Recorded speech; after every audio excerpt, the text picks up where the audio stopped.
You want to support Roland Martin Unfiltered? Be sure to join our Bring the Funk fan club. Every dollar that you give to us supports our daily digital show. There's only one daily digital show out here that keeps it black and keep it real as Roland Martin Unfiltered. By going to RolandMartinUnfiltered.com, you can make this possible. Millions of folks all across the world, whether it was Washington, D.C., it was in Nigeria, South Africa, Germany, were marching across the world when it came to the issue of climate change. Guys, roll that video. You ought to see it. Massive protests. Australia had their largest demonstration ever as a result of the issue of climate change. This video here is from Washington, D.C.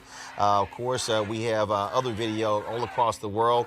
And again, I said Australia had the largest. You had 100,000 folks who were in Berlin. Again, you had school children who were marching and protesting in Nigeria. That's South Africa as we speak, as they were protesting as well. It is a fundamental issue. The United States used to be a leader in this, but with the election of Donald Trump, well, guess what? We have fallen back when it comes to the issue of climate change. Remember, we pulled out of the Paris Accord. Folks are sounding the alarm to say, how do you deal with this environment? We're seeing massive amounts of plastic in our oceans. We're seeing that of course, we're seeing losing lots of ice all across the country that could very well hurt us in a significant way. 1 million school children in New York City were excused today to participate in protests there as well. Our own Mustafa Santiago Ali was here in D.C., shot some of the video that we actually just showed you, and so here's some of the more video that he shot.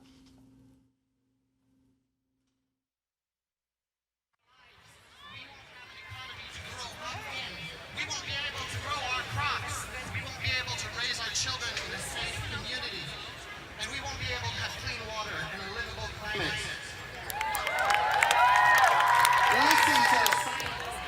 Hi, my name is Jennifer Allen Arros. I'm with the League of Conservation Voters at Chispa, live in Arizona, and I am here today in front of the Capitol because I am supporting not only youth, but youth who are standing up to demand that we have solid, comprehensive action to protect our planet, to protect their future, my kids' future, and ensure that we can all live in a place that we call home for generations to come. A little more.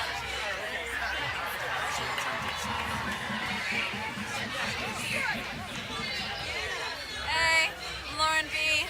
And I'm here today at the climate strike to support the next generation because they deserve it. I'm Mo, and I'm here for the planet. Ari Mondragon from Mexico City, right here, fighting for the planet. Yes, kids. I'm Valerie Proctor. I'm from Brandywine, Maryland, and I'm here thinking about the next 7 generations and all the plants and all the people.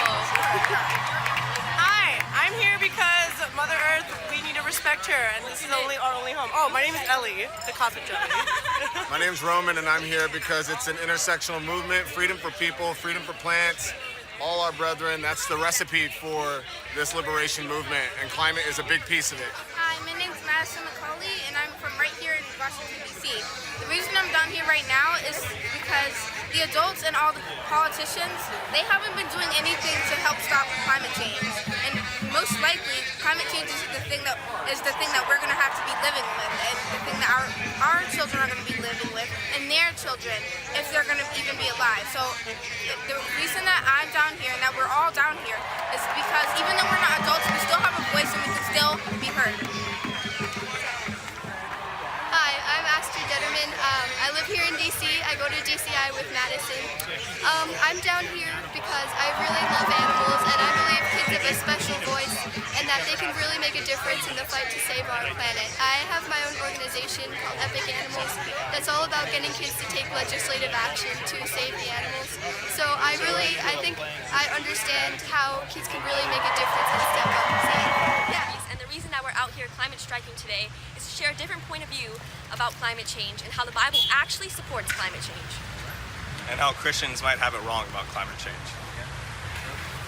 And to give a different point of view of what climate change is all about. By the way, my name is Rodney, and I'm also from Reflective Ministries. All right, folks, again, joining us, Mustafa Santiago Ali, former senior advisor for environmental justice at the EPA, also on the panel today. We, of course, had Dr. Chris Metzler, conservative analyst, Amisha Cross, political commentator, and Democratic strategist, Michael Brown, former vice chair, DNC Finance Committee. Mustafa, to have millions all around the world, I mean, this is not a U.S. thing. I mean, the climate change deals with this entire Earth. Every country has to confront this. Yeah, you know, there are 4,600 different events that are happening across the planet over the next 7 days. Folks are literally going to be shutting down governments also and cities who have not been moving forward. So these young people, as folks have heard them say, is that if adults haven't been able to fully engage in the process, haven't been able to protect us, then we're going to interject our energy, our innovation, and we're going to hold people accountable, and we're also going to give solutions. It is stunning to me to see people who sit here and go, oh, this is no big deal. It's a hoax. This is way too much attention applied to it, as if they don't see what's really happening. I saw a story the other day that said here we have 3 million fewer birds flying today than 50 years ago. When you look at what's happening with ice melting, when we are seeing it melt at a faster rate than we've ever seen, it's so like, how do you think that's happening? Exactly. It's from fossil fuels. You know, we literally have 7 million people across the planet who lose their lives every year from air pollution, which comes from the burning of fossil fuels, which are also warming up the planet. And disproportionately, it is our communities, African-American communities, Latino communities, who are the ones who are losing their lives because they're the ones that are closest, closest to these types of things. And we're the ones that get hit first and worst from the hurricanes, from the floods, all these various things that are tied into this. So as the ice caps melt, as the oceans are getting warmer, we're going to see more and more of these types of things. And we, as folks of color, got to be thinking critically about these impacts that are going to happen and how, when we have shrinking resources, whether it's water or all these other things that come into play, how are we going to position ourselves to better protect our communities and make sure that the resources are there that's going to be necessary?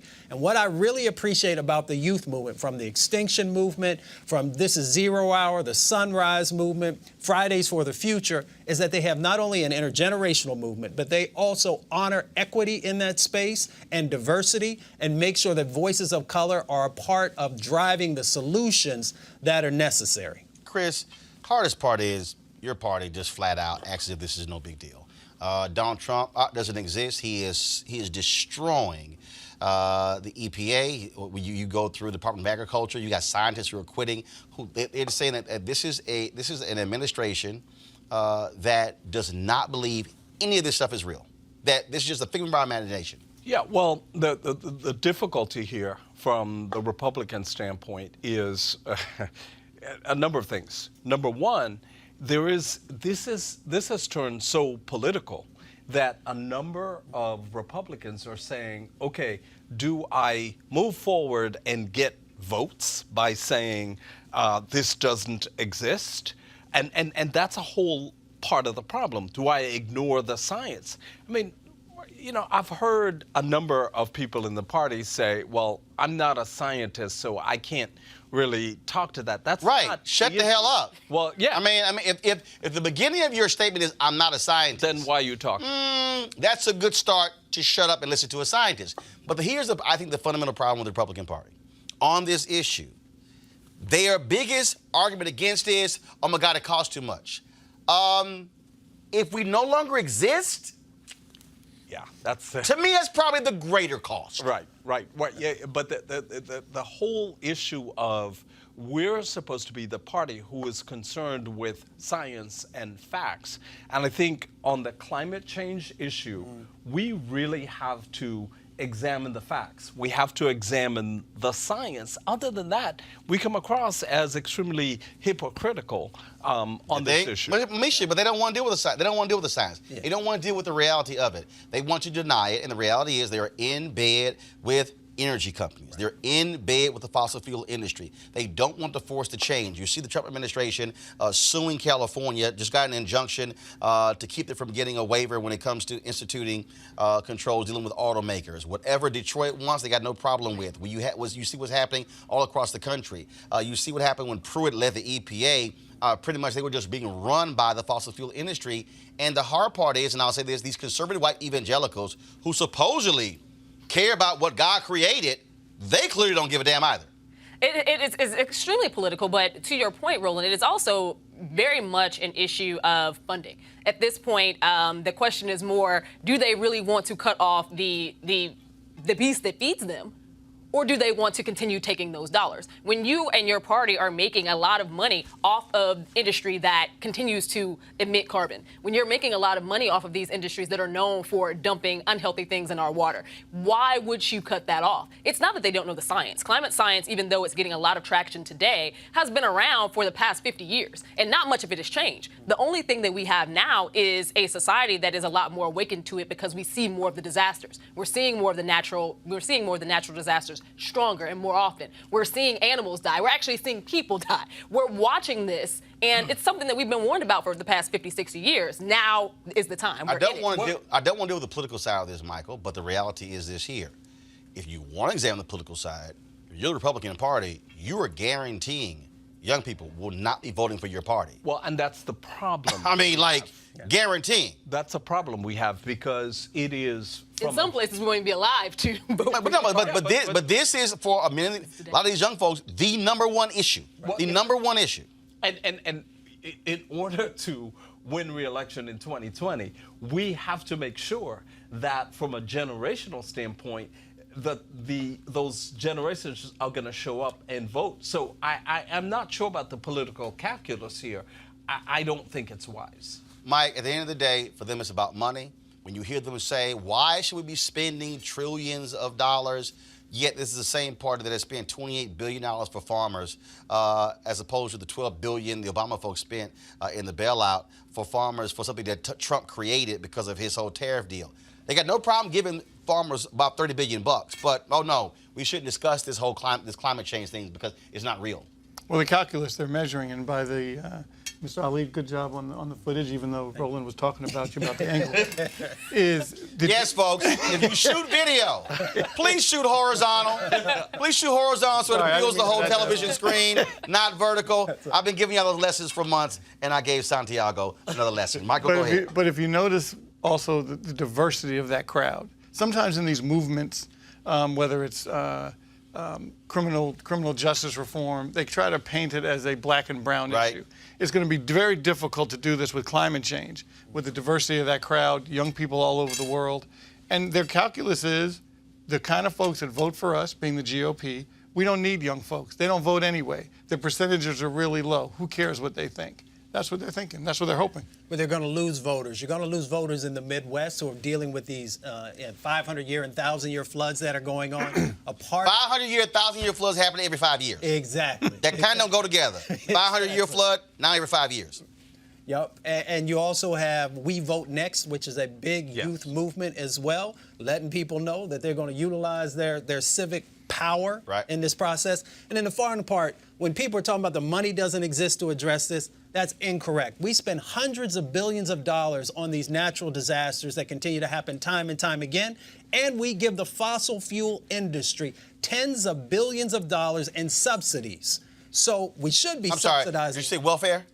Exactly. Corporate welfare. Thank you. Okay. See, I don't call them subsidies. I call them corporate welfare. There it is. Since it's called one a handout. When poor folks want a check, they want a check. Exactly. Yes, it's called welfare.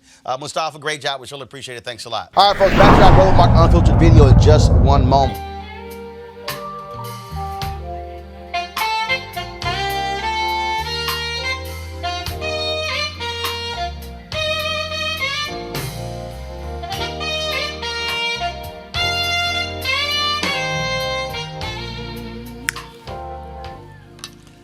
All right, folks, November 7th through 11th, we're going to be in Los Cabos, Mexico, for the Life Luxe Jazz, the second annual Life Luxe Jazz Experience. It's going to be phenomenal. We're going to have, of course, great music over 4 days, golf and spa. We're going to sit here and, man, you talk about food, you talk about libations, also known as liquor. It's going to be loads of fun. So while people are freezing in the Northeast, let's go hang out in Mexico. I'm going to be doing Roland Martin Unfiltered from there that Thursday and Friday in front of a studio audience. Y'all can all come join us. So come hang out with me and so many others. It's going to be absolutely great, of course. We're going to be at Day Club Los Cabos, nestled on the Sea of Cortez.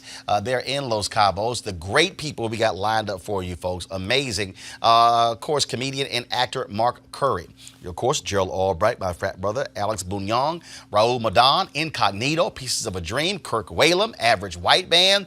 Going to have the gospel experience with Donnie McClurkin, Shalea, Roy Ayers, Tom Brown, Ronnie Laws, Ernest Quarles. Some new hotels have opened up. For more information, go to lifeluxejazz.com. That's lifeluxejazz.com, lifeluxejazz.com. You want to book it now, of course, to get your package, but also you want to have much cheaper airfare as well. And so, trust me, it's going to be an absolute fun time. I cannot wait to go, and trust me, you want to do it as well. lifeluxejazz.com. Now back to your Roland Martin Unfiltered video.